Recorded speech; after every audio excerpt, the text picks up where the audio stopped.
зөргөө тэгээд Premier Taylor гэдэг юм дэлгүүр дотор сууж байна. Аяга гон мэдрэлж. Яг нэг Kingsman гэх кинонд нэг Shopro гэдэг шүү дээ. Тийм санагдаж байна. Маш гоё дэлгүүр нэсэн байна. Энэ брэндийн талаар яриад шүү дээ. Premier Taylor гэж ямар тохиол. За баярлалаа. Яг хуу 2 жилийн өмнөөс л үйл ажиллагаа явуулж байгаа дэлгүүр. Яг энэ локейшнд энэ байрлалд үржиж жил болж байна.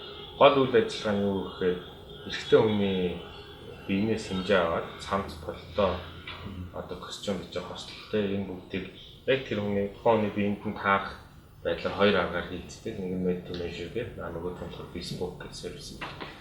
Premier Taylor гэдэг нь яг бидний өгснээр яг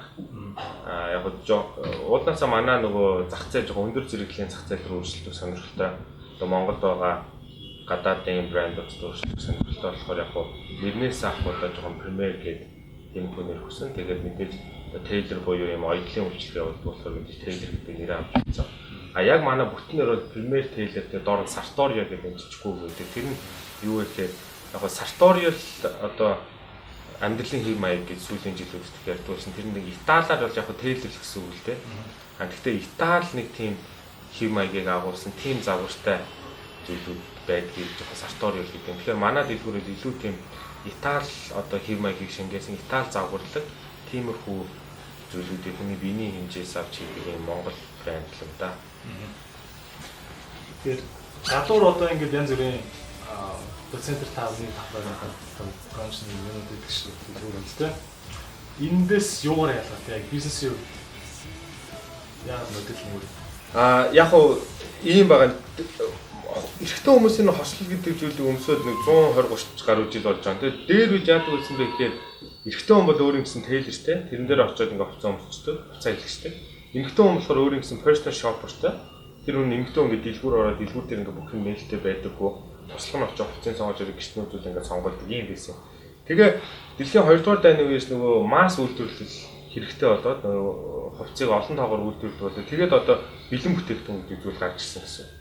Тэгэхээр яг одоо Монголд байгаа дэлгүүрүүд бол дандаа бэлэн бүтээгдэхүүн зардаг. Яг тодорхой хэмжээнд зарим нэгэн дэлгүүрүүд нэг жилдээ 2-3 удаа гадаадаас оёдлын хурцгийн хэмжээ авдаг манай шүүрчлэг хийдэг. Тэгэхээр яг гадаадд болохоор яадаг вэ гэхээр нэг брэнд бол өөр юм гэсэн өмсгөлтэй. Тэгэхээр чи нэг брэнд руу ороод чамд хувцас таахгүй, нөгөө брэнд руу дахиад хувцас таахгүй байхад 3 дахь 4 дахь брэндэд ороод яг чиний биеийн таарсан хувцсыг шууд бэлэн авчих боломжтой. Гэтэл манай Монгол жоохон жижиг зах зээл тодорхой хэмжээний хэдхэн том дэлгүүрүүд байдаг. Хэдхэн брэндүүд байдаг. Тэгэхээр эрэгтэй хүн Монгол ингээд нэг брэнд нь таахгүй, нөгөө брэнд нь таахгүй дахиад нэг одоо брэнд таахгүй байх жишээтэй. Тэгэхээр энэ зах зээлийг нөхөх зорилготой манайх байнгын хүний биенээс хэмжээ аваад яг хүн тааруулсан тийм хослолыг хийдэг. Ийм л одоо тэр нэг зах зээлийн байхгүй байгаа сегментийг олж хараад энэ л үйл ажиллагаа гарах гэсэн үг. Тэгэхээр яг мэдээж дэлгүүрт одоо хувцсан таардаг биетэй хүн байж болно. Тэгэхээр таардгүй биетэй хүн зүүж байж болно. Тэрүүгээрээ л манай дэлгүүр одоо бусад дэлгүүрүүдээс ялгаатай. Хүн болгоны биеинд аль болох тааруулаад одоо хувцсыг гаргагаад илүү л одоо давуу талтай бас ганц хоёр мэдээ суул талтай хүн мэдээж хүлээн тэр хугацаа хоёрдугаарт нь үн төрөлний мэдээж үнэтэй болон тэрийг нэг хүн зориулж ойж байгаа үед болохоор брэнд дэлгүүрүүд бол одоо хэдэн 100 мянгаар нь үйлдвэрээр ингээ очдог. Тэгэхээр мэдээж давуу талтай суул талтай ийм үйлчлэг байна.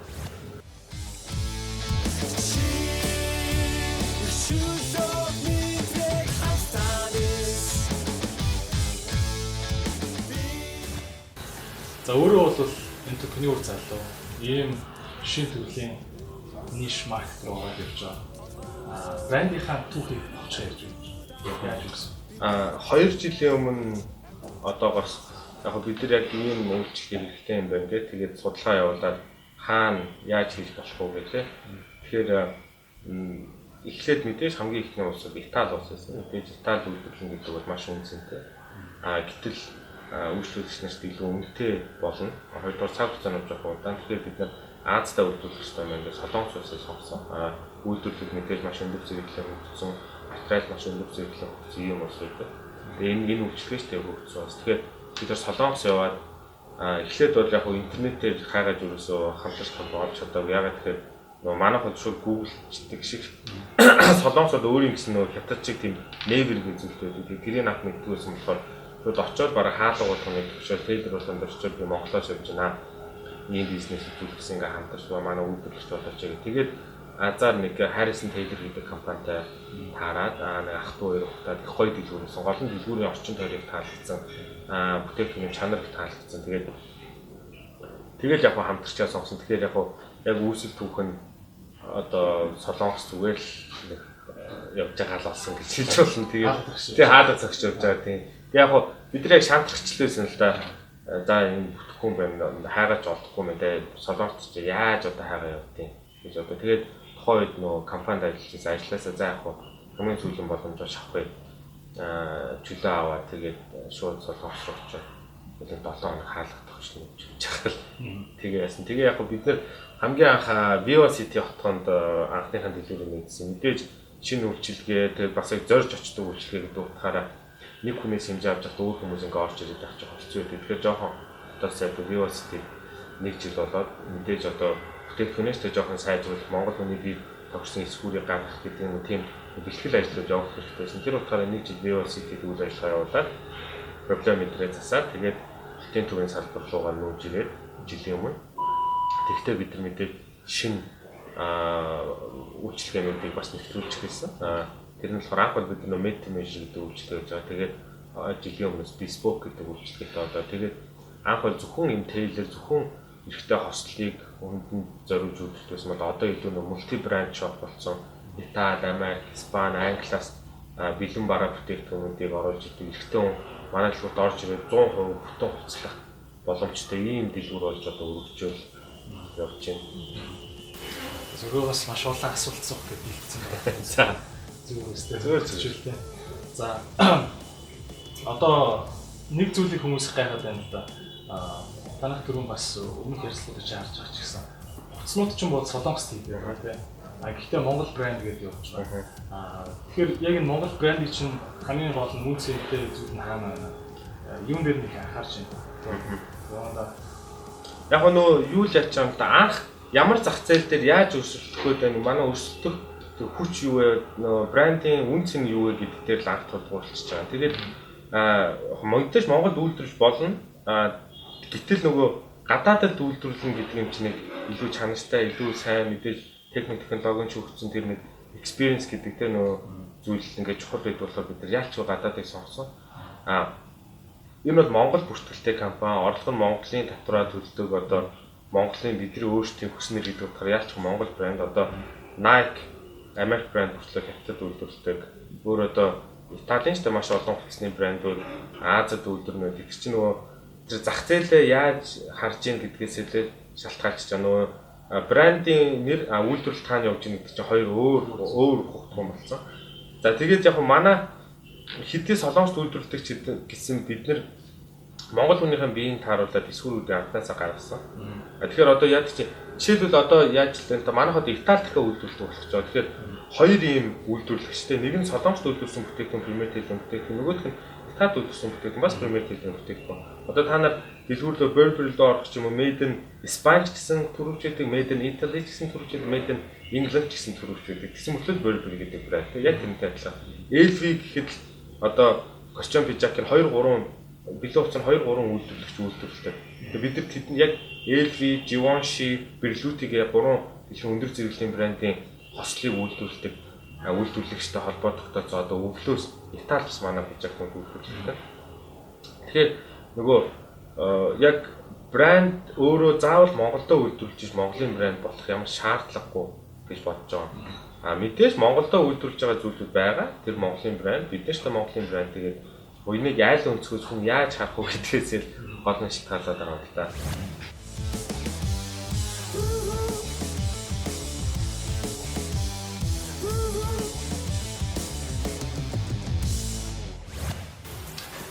Тэгэхээр өөрөө чинь ярианаас сонсож явах Итали, Англи гэдэг ихээр ярьдаг тийм.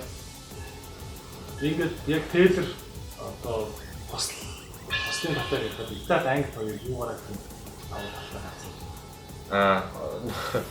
За жишээлбэл бүхний талаар ярихаар, жуудаагийн талаар ярихаар Монгол, Японд гэж яриа шүү дээ. Яаж ч одоо хятад хичээгээд олимпик медаль авчдаггүй байгаатай адилхан.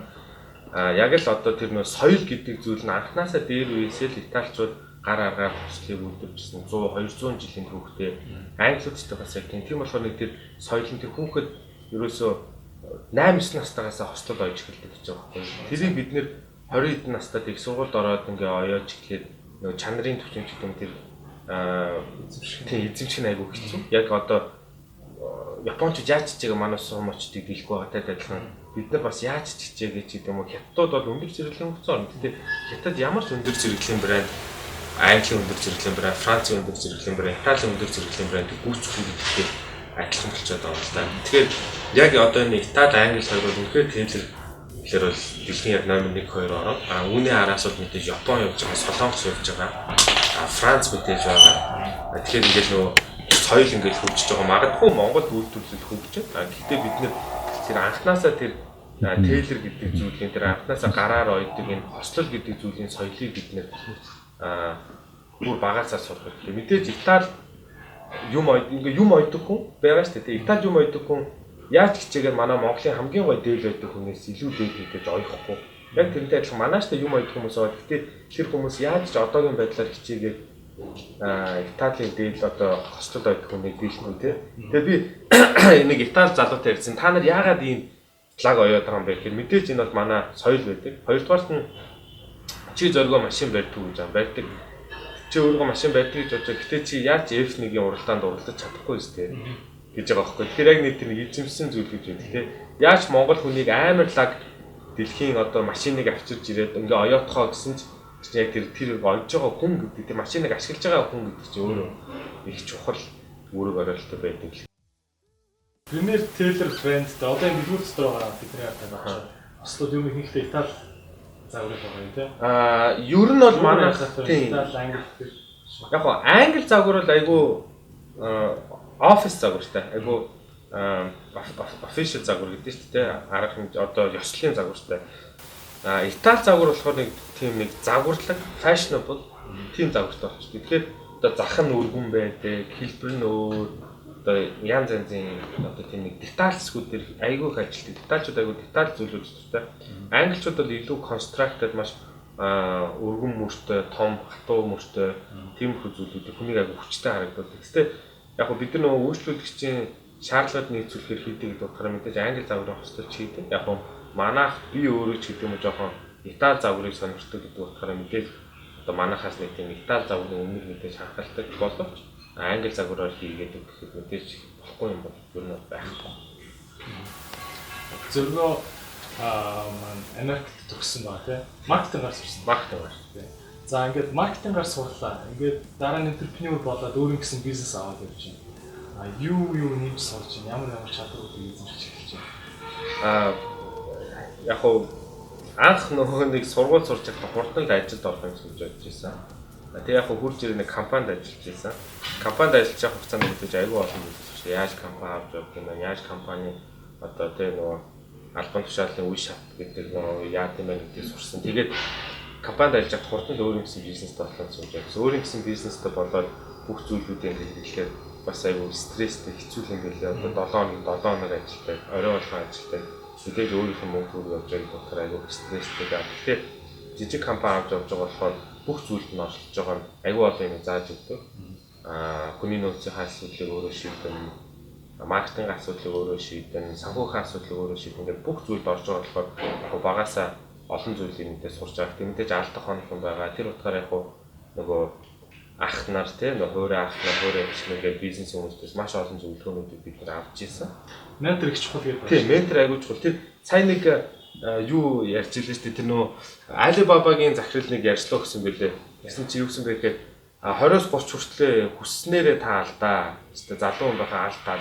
30-40 хүртлээр нэг ментортой бол жижиг компанид ажил тэгээд чи аягүй олон зүйлийг сурах бүх зүйлд ордог болохоор 40-50 хүртлээр чи яг өөрийнхөө хамгийн сайн чаддаг зүйлээ хий. Тэгээд тэрийг бизнес болдог. 50-60 хүртэл чи жаргах тэр олсон мөнгө үүсэж байгаа байхгүй. Тэгэхээр яг тэрнтэй адилхан ментор мэдээж аягүй чухал. Ямар хүний доор яаж ажиллаж байгаа гэдэг нь чухал. Тэрнээсээ юу сураад тэрийг яг өөрийнхөө чадах ямар зүйлд одоо гарч байгаа гэдэг нь аягүй чухал.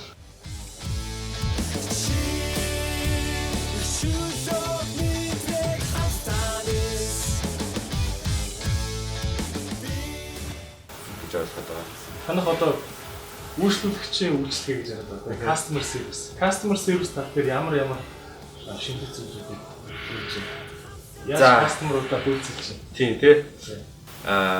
Мэдээж нөгөө after service гэдэг бол хамгийн чухал байдаг. Намайг их сургууль сурч явах юу гэж заажсан бэ гэхээр ямар ч компани нийт үйлчлүүлэгчийн 5-аас 10% нөгөө royal customer, VIP customer гэх тэр компани ер нь survive гэдэг юм а. Ямар ч чаднаас ингээ гараад эдийн засгийн хөндлөлөөс ч гэсэн аваа гарах боломжтой. Яг тэгэхээр тэр үйлчлүүлэгч чинь одоо Apple-ийн үйлчлэл би одоо Apple-ийн үйлчлүүлэгч. Надад ямар ч хүн Samsung-ийн утсыг рекламцсан би авдаггүй. Бараг Samsung-ийн реклам телевизээр гарч байхад унтраачдаг, цугаас өгдөг. Яг тэрнтэй адилхан бид нар ч тийм үйлчлүүлэгчтэй байх хэрэгтэй. Өөр брендийн store гарч байхад шууд өөрчлөлттэй. Тэгэхээр тэр бол яг тэр after service гэдэг зүйлээр л бий болдог. Тэгэхээр бид нар бол ингэдэг мэдээж нөгөө тодорхой хэмжээнд байгаль үйлчлүүлэгч нартай хөндлөлт урамшууллыг зарлана. Тодорхой хэмжээнд тэднийг хамгийн ихний эхлээд манай дэшин бараа бүтээгдэхүүн явах дуудана. Түүнээсээ гадна манай хослол таалагдж ин гэдэг утгаараа Монгол хүн нөгөө биеийнхэн жинг барих тал дээр айгүй асуудалтай байдаг юм лээ. 5-6 жингийн хооронд ерөөсөө нэмж хасвал 7 хоногийн асуудал байдаг. Тэгэхээр бид тэр болгонд одоо сарын дараа хурж ирээд ахын ингээд жоохон таргачлаа гэхэд бид нар 50-д өчтдөг үн төлбөргөө туршлаа ингээд буцаацаад өчтдөг гэхээр тэр цамд хослол урагдан уртлаа манай дээр 10-20 чудаа тавьсан хүмүүс байж идэг. Нэг цамцаа баг ингээд тавиулаад ингээд хасуулаад харин тийм бараг үлээлийн чанаа штэ. Тэр нь яг хуу манай үйлчлүүлэгч нар жоохон таалагддаг. 10% нь хурж чадж байгаа одоо ингээд үүсэлээ. За гайгүй. Бид нар дөнгөж сайхан 2-7 хоногийн өмнө нийт үйлчлүүлэгч нарлага уцаар яар санал асуулт авсан. Одоо бид бас шинэ үйлчлэгээнүүдийг Италид нөгөө ойлгох гэдэг болохоор одоо манай одоогийн бүтээгдэхүүн ямар хөө юм гэдэгт санал асуулаад ерөнхийдөө 80-аас 90% бол аюул сайн одоо сэтгэл ханамжтай түүнээс мэдээж манай давтан захиалгын хувь болох байдаг. Би бол давтан захиалж байгаа хүмүүсүүдэл одоо тэр VIP customer хэдэн хувьтай байгаа. За гайгүй. Нэг 20-30% бол байгаа. Тийм. Яг нь манай зах зээлийн нөгөө гол манай үйлчлүүлэгчийн нийт зах зээлийг хангаж байгаа нөгөө юу гэдэг вэ? Хормын зах зээл гэдэг вэ? Тэр хормын зах зээл хэм бол ерөөсөө нэг л өмчтэй. Тэгээд тэднэрт бол давтан захиалга айгүй баг мэдээж тийм. Хормдоо зориулж ихэнх залуучууд хостол өмсөд байдаг бүр энгийн хот өмсдөг. Тэгээд яг нь нөгөө ажил төрөлтөө өмсөй гэсэн улс төрчид гэдэг юм уу, бизнесийн өмсч гэдэг юм уу, тиймэрхүү одоо урлагийнхан гэдэг юм уу, тиймэрхүү зүйлүүд бол давтан захиалга бол яг өндөр. Яг тэгж байгаа хүмүүсийн давтан захиалга бараг 50-аас дээш өгтэй. Яг нь яг нийт үйлчлүүлэгч аваад бол 20-аас 30% бол гайгүй байдаг.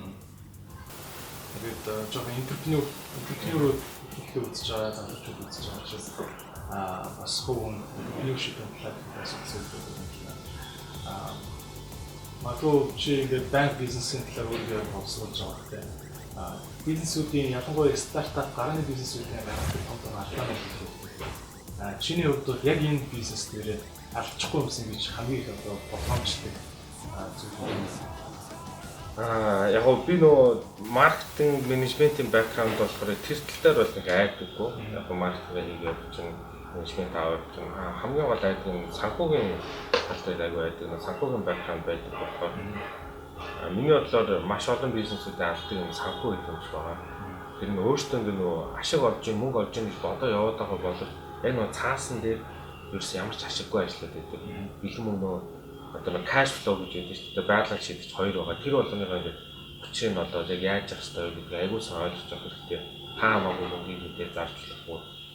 Тэгээд тэр нэг компанид өөрийн гэсэн хоригдлол гэдэг зүйл байх хэрэгтэй гэдгийг ойлгох хэрэгтэй. Дараа ингээд хөрөнгө оруулалтанд ашиглах хэрэгтэй гэдгийг ойлгох хэрэгтэй. Тиймэрхүү санхүүгийн тал дээр л алдчихгүй юм зүйл гэж боддог. Ингээд л мөнгө олоод байгаа хэрэгч яг ингээд санхүүжтэйгээ уулзаад ингээд шийдээ нөгөө цаасаа харахаараа маш бага орлоготой ашигтай ажиллаж байгаа юм тийм.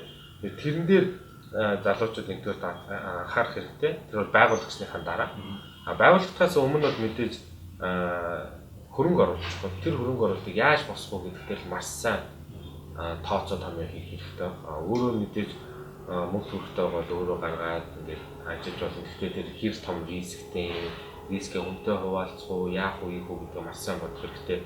Хэрвээ хөрөнгө оруулагчтай хамтарч байгаа, найз нөхдөйгөө хамтарч байгаа бол тэр бизнес гэдэг тэр компани дүрм гэдэг зүйл аль аль нь захирагдж явах хэрэгтэй гэдгийг ойлгож байгаа. Тэгээд найз гээл хамаатан гээл ах гээл хич гээл яваад идэв тэр болохгүй. Тэр чинь бизнес, тэр чинь мөнгө, тэр чинь одоо нэг ясны тоглоомд дүрмээр оролцож байгаа тийм. Сагс тоглоом явж байгаа мөнгө бариагүй бол алдаа аваад нөгөө багтаа өгдөгтэй адилхан тэр нэг компани хоёр дахь захирал нь данснасаа хаамаагүй мөнгө аваад явуулахгүй өөртөө мөнгө хөвцөлгээд явуулахгүй ч гэдэг юм уу тийм. Тиймэрхүү зүйлүүдээр л залуучууд анхаарах ёстой болов уу гэж байна. Мэдээж бусад асуудлууд байгаа. Миний бодлоор яг хамгийн том зүйл нь хоёр анхаарах ёстой зүйл нь нэгдүгээр тэр customer relations гэдэг нь маш чухал. Үйлчлэгчтэй авахчтай дээд түрүүний хэлдгээр 10% тэр яг үндсэн чиний 100% customer байхад ер нь компани бол дэсчдэг. Нөгөө тэгвэр ажилчид маш чухал. Хүний нөөцийн менежмент